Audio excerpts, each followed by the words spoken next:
सबको देखा बारंबार, अब की बार जन स्वराज अम की बार, जात पर न पात पर, जन स्वराज प्रशांत किशोर के बात पर, और इस बार बटन दबाना है स्कूल बस्ता छाप पर। नमस्कार, अभी हमारी मौजूदगी हरलाखी विधानसभा में, और जानकारी के लिए बता दूं कि हरलाखी विधानसभा में जनस्वराज के द्वारा आज कैंडिडेट का फाइनल जो कर दिया गया है, और हमारे साथ अभी रत्नेश्वर ठाकुर जी हैं।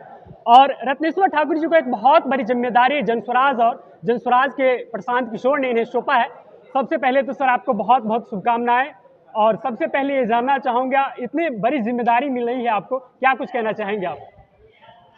सर्वप्रथम मैं आपको और आपके माध्यम से आपके दर्शकों को नमस्कार और धन्यवाद करना चाहता हूं कि हमें जो जवाबदेही दी गई है, आप जनता के आशीर्वाद से, स्नेह से, मैं उस जवाबदेही को पूरी ईमानदारी से निभाने का प्रयास करूंगा, जैसा मैं पूर्व में करता रहा हूं। और निश्चित तौर पर मैं यह कहना चाहता हूं कि हमारे लिए केवल जनता के बीच, जनता के दुख सुख में शामिल होने का ही कार्य शेष बचा हुआ है। परिवार की कोई लायबिलिटी मेरे ऊपर नहीं है। हमारे बच्चे लोग सही जगह पर हैं, कार्य कर रहे हैं। हमारे परिवार में कोई ऐसे बेरोजगार लोग नहीं हैं जिनकी मुझे चिंता करनी है। सब मिलकर मेरी चिंता करते हैं, और मैं हरलाखी क्षेत्र की महान जनता की चिंता करूंगा, ये आपके माध्यम से वचन देता हूं। सर, मैंने इससे पहले भी कई बार आपसे बातचीत हुई, आपने हरलाखी को लेकर विकल्पहीनता शब्द का अक्सर प्रयोग करा है, और अब की बार जो है जनस्वराज के रूप में हरलाखी को एक बहुत बड़ा विकल्प मिला है। हरलाखी के उन तमाम वोटर्स को क्या कुछ कहना चाहेंगे? हम ये कहना चाहेंगे कि उनके बीच हम लोग जाते हैं या जाते थे, तो उनका कहना था कि हमारे पास कोई विकल्प नहीं है, इन्हें चुनना है, इस गठबंधन को या उस गठबंधन को। इसलिए हमारी मजबूरी थी, और जिन्हें चुनते हैं उनसे बहुत शिकायतें हैं, लेकिन आज उनके सामने जनस्वराज के रूप में विकल्प है।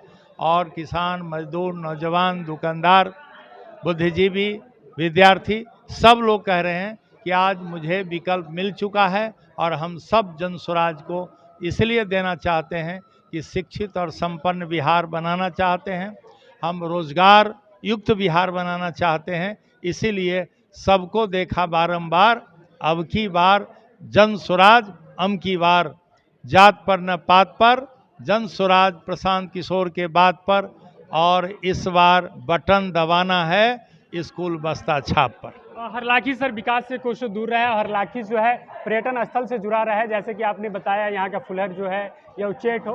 तो अगर जनस्वराज के यहाँ से प्रत्याशी विजय होते हैं तो आपकी प्रमुख कार्य क्या क्या होंगे यहाँ से? मैं यहाँ आपको बता दूं कि यहाँ पर्यटक स्थल के डेवलपमेंट के लिए, बाढ़ रौदी के अस्थायी समाधान के लिए, यहाँ टेक्निकल कॉलेज के लिए, यहाँ केंद्रीय विद्यालय के लिए, यहाँ भ्रष्टाचार मुक्त व्यवस्था के लिए, यहाँ वृद्धा पेंशन, यहाँ लोगों को स्वास्थ्य सेवा उपलब्ध कराने के लिए, यहाँ के विद्यार्थियों को पढ़ने का पूरा अवसर प्रदान करने के लिए, हम यहाँ की अपनी पूरी क्षमता से धरती और आसमान एक कर दूंगा, और यहाँ की जनता का मैं विकास ही नहीं करूंगा, सहोदर की तरह, भाई की तरह, बेटा की तरह, और मैं अभिभावक की तरह यहाँ कार्य करूंगा, ये मैं वचन देता हूँ।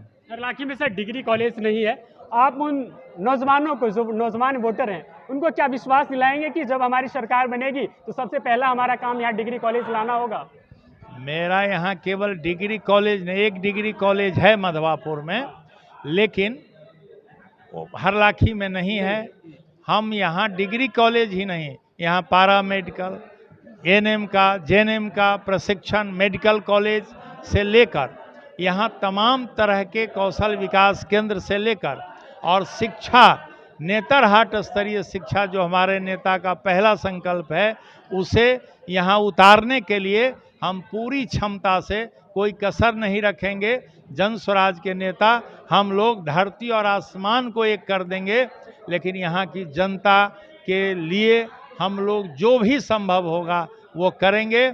और आपको ये बताएंगे कि फले न परचिए, ज़्यादा भाषण देने से लोगों को होता है कि भाषण तो नेता लोग देते ही हैं, हम करके दिखाएंगे, और करके हम दिखाएंगे यहाँ सुरक्षा, यहाँ सम्मान, यहाँ समाधान, इन तमाम चीज़ को लेकर हम यहाँ आएंगे और हम यहाँ की जनता को बताएंगे, ताकि वो जनता से आप जब पूछेंगे तो बताएगा कि फर्क लग रहा है, जन स्वराज का सरकार है, जन स्वराज का सिपाही है, तो फर्क है हमारे ऊपर। बहुत बहुत धन्यवाद और बहुत बहुत शुभकामनाएं आपको भी बहुत बहुत धन्यवाद। तो ये थी हमारे साथ जनस्वराज के नेता रत्नेश्वर ठाकुर।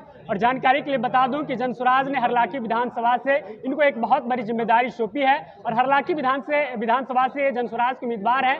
बात बाकी हरलाखी की जनता कितना मान सम्मान देती है रत्नेश्वर ठाकुर जी को, ये देखने वाली बात होगी। और 11 नवंबर को हरलाखी में चुनाव होने वाला है।